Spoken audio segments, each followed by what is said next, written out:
The sea had gone quiet. On the morning of November 9th, 1902, the SS Elingamite crept forward off the northern tip of New Zealand into a fog that erased the horizon and swallowed sound. From the bridge, the ship moved through a world of damp air and uncertainty. The whistle moaned at intervals, a long, low note that dissolved into the gray. Men at the forecastle strained for the slap of breakers or the cry of birds, and heard only the engine's throb and their own breath. She was a familiar steamer on a familiar run, a steel-hulled ship launched in 1887 with electric light and tidy saloons, long trusted on the Tasman crossing between Sydney and Auckland. 136 people were aboard: businessmen, immigrants, families with children, a crew drilled in routine. Captain Ernest Atwood paced beneath a chart lamp and ordered slow revolutions, extra lookouts, and the lead line kept ready. The Three Kings Islands lay somewhere ahead, black teeth in a pale sea. Position was a problem no instrument could solve. By 10 o'clock, the air felt heavy, as if the ship were pushing through wet wool. Passengers tried to pretend it was ordinary. There was no wireless for a distress call, no radar sweep to confirm a bearing. Noon felt like twilight. Each slow minute stretched thin, and every yard ahead grew more dangerous than the last. At 10:46 a.m., the lookout's cry knifed through the hush. Out of the blank came a wall of rock, dark, sheer, impossibly close. The helm went hard over. The engine room took frantic bells. The deck heeled. It was too late. With a grinding roar, the Elingamite struck the reef off West King Island. Steel tore. Crockery burst. A mother grabbed for her daughter as seawater punched through a torn plate below. Atwood gave the order to abandon ship. Boats came out on their davits into a fog so thick the falls looked cut short. Hands were slick with spray. One boat slammed the plating and splintered. Another hit the water overloaded, rolled, and scattered people. Parents tried to hand children down and lost them in the crush. A seaman jammed his shoulder under a dropping davit to spare a woman as she scrambled over the gunwale. Somewhere a boatswain's voice cut the panic. "Steady!" Within 20 minutes, the Elingamite was finished. She seemed to hesitate, stern lifting, then slid under with a deep, tight hiss, the sea closing over iron and voices. 45 people died in the wreck or the minutes after. 91 survived, adrift in boats and on wreckage, blind in a world the color of smoke.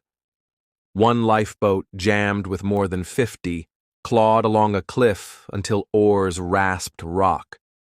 The landing was a brutal dance with waves that lifted and dropped the hull like a toy. A child went hand to hand up the rock as bodies formed a living chain, each person giving whatever strength they had left to pull the next higher. At the top, there was no shelter, only wiry scrub, seabirds, and wind. Another group reached Middle King Island, smaller and no kinder. They crawled inland on bleeding knees and built lean-tos from broken thwarts and branches. Hats and tins caught rainwater. A woman tore her coat into strips for bandages and went without food. A man with a smashed hand cradled it and told a boy stories until he slept. Food was a handful of biscuits for dozens. At night they huddled away from the cliff edge because the surf made minds replay the moment the world tilted. Not every boat found land. One drifted without oars in the dark. Sound played tricks. Shouts came from everywhere and nowhere. Daylight and darkness were measured by cold instead of color. Hours unraveled. Names were whispered to keep count of the living. On the mainland, absence gathered weight. When the Elingamite did not make her tide in Auckland, shipping agents sent wires, and families walked to the wharf and stood in the mist. Newspapers printed a small notice, then a larger headline. Overdue. Feared wrecked. Search steamers took on coal and water and pushed into the same blank that had swallowed the ship. Rescue happened in pieces. A smudge on a cliff resolved into people waving cloth.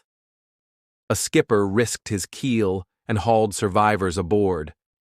They came over the rail gray with cold, lips split, eyes wide in salt-burned faces. In Auckland, the wharf filled and then fell quiet because the sight of the survivors, barefoot and bandaged, did not call for cheering. A mother stepped down the gangway and looked left and right as if she had miscounted and her child might appear. He did not. Grief was immediate. Blame followed. A court of inquiry stacked a table with charts and tide tables and compasses and tried to fit human fear to neat lines. Why so near those islands? Did the captain misread the set and drift? Were the charts enough? Did any horn carry in that wool-thick air? Witnesses swore to bearings remembered the way storms are remembered. Certainly, and not at all. The court suspended Ernest Atwood's license for 12 months. To some, he had been reckless. To others, he had faced an impossible problem with the tools of his time. The story would have faded into ledger entries, but the Elingamite also carried thousands of gold sovereigns bound for New Zealand banks. In the years after, divers went after rumor and coordinates, sounding in currents that ran hard, even on calm days. A few surfaced with coins bright as the day they were minted, proof that the sea keeps secrets, but not all of them. A legend grew that more remained tucked among fallen decks and twisted frames where light turns green. For the survivors, memory lived in smaller ambushes. The smell of wet wool, the scrape of an oar, a sudden hush, each could carry them back. Some never sailed again.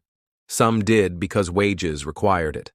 A few returned once to the islands, stood on a headland in clean sun, looked down at the black teeth that tore their ship, and said nothing at all. Time turned the wreck into an artifact. The Elingamite lies near the Three Kings, draped in kelp, rusting a little more each year into the seafloor. Divers describe a hush that is not only pressure, portholes like closed eyes, ladders ending in darkness. On certain mornings, the fog still pours in without warning, and the world vanishes as it did in 1902, and you can feel, if only for a breath, how a routine voyage became a catastrophe. The loss endures because it was swift and human, a reliable ship, an experienced crew, a route traced 100 times, undone by a set of currents, a veil of fog, and a cliff waiting where a clear horizon should have been. 45 dead, 91 spared, though not unmarked. The inquiry ended. Families went on. The sea remained, beautiful and indifferent as ever. It is easy with distance to talk about causes and rules.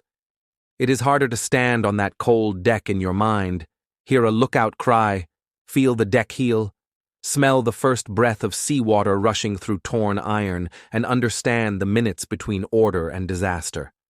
That is the Elingamite's legacy, the reminder that lives can turn in the span of a heartbeat, that safety is sometimes only the luck of what lies hidden ahead, and that memory is a kind of light we carry for those who had none. Thank you for listening to the Sunken Ledger. Subscribe for more true stories from the depths.